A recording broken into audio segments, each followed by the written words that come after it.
Hello friends, स्वागत है आप सभी को मेरे अपने चैनल पे। तो आज की हमारी कहानी का नाम है छवि। छवि अपने माता पिता की इकलौती बेटी थी। वह अब कॉलेज जाने लगी थी। उसकी मम्मी को सदा यही डर लगा रहता था कि कॉलेज में कहीं गलत बच्चों के संग वह बिगड़ न जाए, इसलिए उसे बच्चों के साथ खेलने नहीं भेजती थी। कॉलेज से सीधे घर आना और घर में ही वह सारा दिन समय व्यतीत करती थी। पहले तो जब वह स्कूल में भी थी तो वह अपनी मम्मी का कहना मान भी जाती थी, मगर जब उसने कॉलेज जाना शुरू किया तो उसे लगने लगा कि उसकी मम्मी बिल्कुल भी अच्छी नहीं है। मुझे खेलने तक जाने भी नहीं देती। उसने अगर मोबाइल पर किसी न किसी से बात कर ली तो उसकी मम्मी यही समझती कि फ़ोन पर इतनी देर तक शायद ना जाने किसी लड़के से बात कर रही है। यही बात उसको अपनी मम्मी पापा की पसंद नहीं आती थी। बात बात पर टोका टाकी, इस कारण उसका पढ़ाई में भी ज़्यादा मन नहीं लगता था। वह हर बार यही समझती थी कि उसकी मम्मी गलत है। परीक्षा में जब उसके इतने अंक नहीं आए तो उसने इस बात की भड़ास अपनी मम्मी पर निकाली। गुस्सा अब उसकी आदत में शामिल हो चुका था। छवि ने फिर अपनी मम्मी को कहा कि मुझे ट्यूशन पढ़नी है। वह ट्यूशन पढ़ने जाने लगी। उसके साथ की लड़कियां भी दूसरे कॉलेज में प्रवेश ले चुकी थी। थोड़े अंक कम होने की वजह से उसको अच्छे कॉलेज में प्रवेश नहीं मिला। अपनी मम्मी से गुस्सा करके सहेलियों के साथ खेलने चले जाना और काफ़ी देर तक घर में ना आना उसकी रोज़मर्रा की ज़िंदगी में शामिल हो गया। छवि को अपनी सहेलियों के साथ कॉलेज में प्रवेश नहीं मिला तो वह ज़्यादा परेशान रहने लगी। अपनी मम्मी से कहती, जिस कॉलेज में मैं जाती हूँ अच्छा नहीं है। अपनी मम्मी पापा को परेशान करके किसी दूसरे कॉलेज में दाखिला ले लिया। एक दिन तो हद हो गई।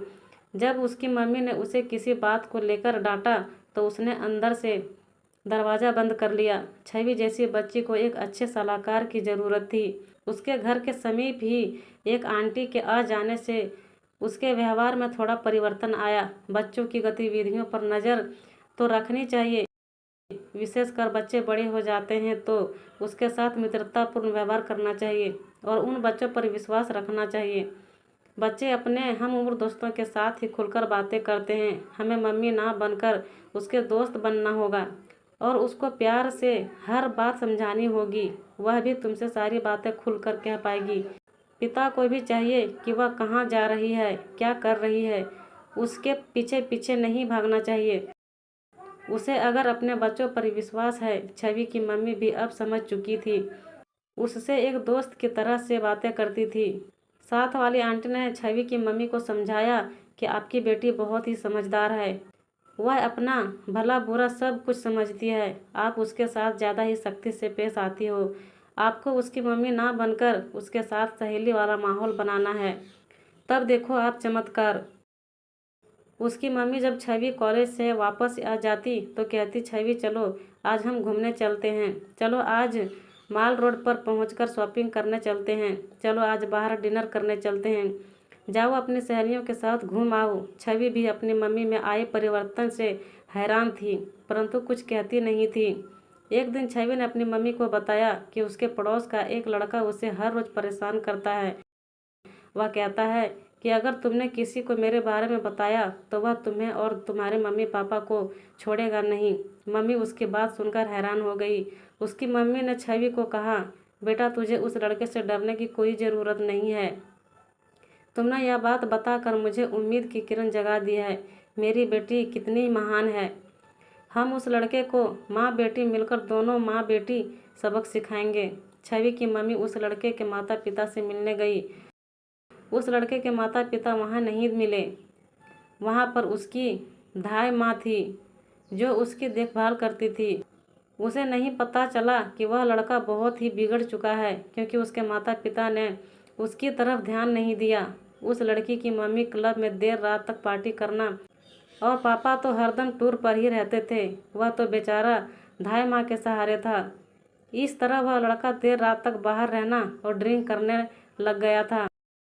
छवि की मम्मी ने उस लड़के को प्यार से एक जगह ले जाकर उसे प्यार से समझाया और कहा कि अगर तुमने आगे से मेरी बेटी को कभी तंग किया तो मैं तुम्हें छोड़ूंगी नहीं। एक बार मैं प्यार से तुम्हें कह रही हूँ। जब प्यार से छवि की मम्मी ने उस लड़के के साथ प्यार से बात करते हुए कहा तो उस लड़के की आंखों में आंसू आ गए। उस लड़के ने कहा कि अगर आज इस तरह से उसे कोई समझाने वाला मिला होता तो वह बिगड़ता नहीं। मुझे आज तक ना मम्मी का प्यार मिला और ना पापा का। मुझे पता ही नहीं था कि प्यार क्या होता है। आज जब आपने प्यार से मेरे सिर पर हाथ फेरते हुए आपने मुझे समझाया तो मुझे बहुत अच्छा लगा। उसने हाथ जोड़कर छवि से अपने किए पर माफ़ी मांगी और कहने लगा कि वह आज के बाद तुम्हें कभी तंग नहीं करूँगा। यह कहते हुए उसकी आंखों से आंसू बहने लगे। अब छवि ने उसे माफ़ कर दिया था। छवि की मम्मा ने उसकी पीठ थपथपाते हुए कहा कि शाबाश बेटा, अगर तुम्हें अपने किए पर पछतावा है तो मैं समझूंगी तुम अभी भी सुधर सकते हो। नहीं तो बुराई की दलदल में अगर तुम एक बार फंस जाओगे तो तुम्हें सिवाय बर्बादी के कुछ भी हासिल नहीं होगा। तुम कसम खाओ कि आज के बाद तुम कभी शराब को हाथ भी नहीं लगाओगे। मैं भी तुम्हारी मम्मी की ही तरह हूँ। घर आकर चिंटू धाय माँ के पास आकर बोला कि आज से आप ही मेरी असली माँ हो। मैंने आपसे ही माँ बाप दोनों का प्यार पाया है। मुझे आपने बहुत प्यार से पाला, परंतु मैंने हर बार आपसे गलत व्यवहार किया, आपको फटकारा और गुस्से में ना जाने आपको क्या क्या कहा। मैंने आपके प्यार की कीमत को कभी नहीं समझा।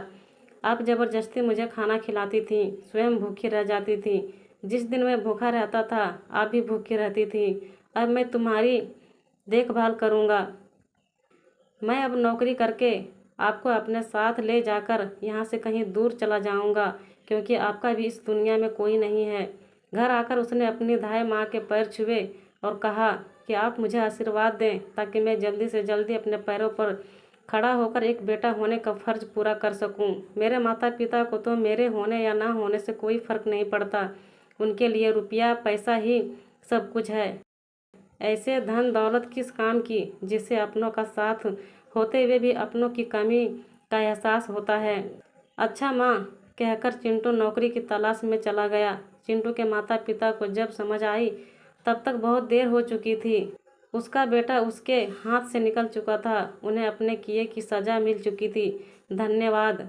धाय माँ ने कहा, बेटा अगर तुम सचमुच ही मुझे अपनी माँ समझते हो तो आप अपने माता पिता को कभी छोड़कर नहीं जाओगे। मैं तो जब तक जिंदा हूँ तब तक तुम्हारे साथ ही रहूँगी।